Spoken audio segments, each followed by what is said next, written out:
I'm Amber Jo Cooper for Florida's Voice. Brennan Leslie is on assignment this week in the Panhandle, where he's looking into conservation efforts in that part of our state. You can check out his report Tuesday at 9 a.m. In the meantime, let's get you caught up on all things Tallahassee, because a lot has happened in session this week. The biggest news, of course, is what so many have been waiting for a very long time, and soon we could learn more about what is in those Jeffrey Epstein grand jury documents. Governor Ron DeSantis signed the bill that will release all the details that have been sealed up until this point. The governor made a very public display of this action by holding a press conference on Palm Beach Island with two of Epstein's victims. This is a bill that was carried by Senator Tina Polsky and Representative Peggy Gossett-Seedman. Gossett-Seedman has said that the victims of Epstein deserve to know more about the testimony against Epstein in the Florida case. Here's what one victim said. Victim shaming in this high-profile case has damaged a lot of us. It has made us retract statements, it's made us internalize the trauma, and a lot of us are just trying to still find our way through our healing journey.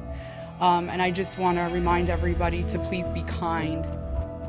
We are all still struggling with this, and we just want to understand what happened. We are happy in Florida to be leading the effort for transparency and for accountability, because what happened was clearly wrong, and the punishment was simply wholly inadequate. The law will take effect starting July 1st. The governor will receive another bill this week aimed at protecting the state's critical infrastructure facility. It primarily focuses on creating new strict penalties on lawbreakers who target infrastructure facilities such as power plants guarded with barriers. Senator Clay Yarborough and Representative Jennifer Kennedy are carrying the bill. Senate President Kathleen Passidomo's 2024 Live Healthy agenda is making progress, and another bill passed on the Senate floor this week. Part of that massive bill addresses mental health care. It adds behavioral units at 4 more teaching hospitals in the state, and it would also allow for 4 more hospitals to be added. This is good news for families with loved ones who can't return home or need long-term care because of mental health issues. This bill is sponsored by Senator Jim Boyd and State Representative Sam Garrison. Now, there's a handful of bills that started out with some promise but appear to now be dead.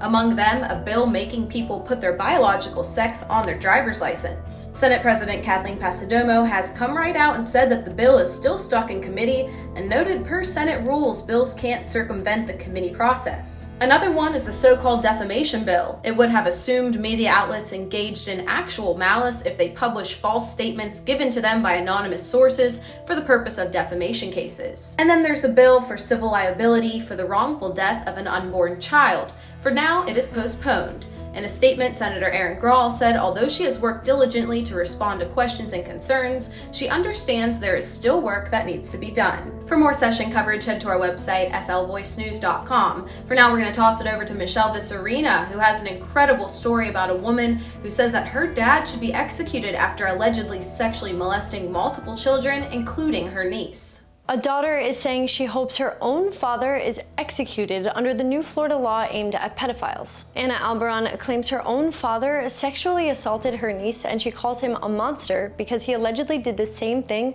to more than 20 other victims. I'm hoping he gets like 20 years and then the death sentence, because he deserves it. He hurt so many people, and not only did he hurt people, if anyone came forward, their reputation was ruined. Davy Albaran was featured on the TV show America's Most Wanted. She and her sister went viral on social media after they discovered their father was allegedly a child predator. Davy has been on the run for over a year, and the sisters asked the public to help locate him and put him behind bars, even putting up their own billboard to help track him down. Ahmed is one of the most wanted pedophiles in America. This is one of the most wanted men in America, and he's been in hiding for over a year.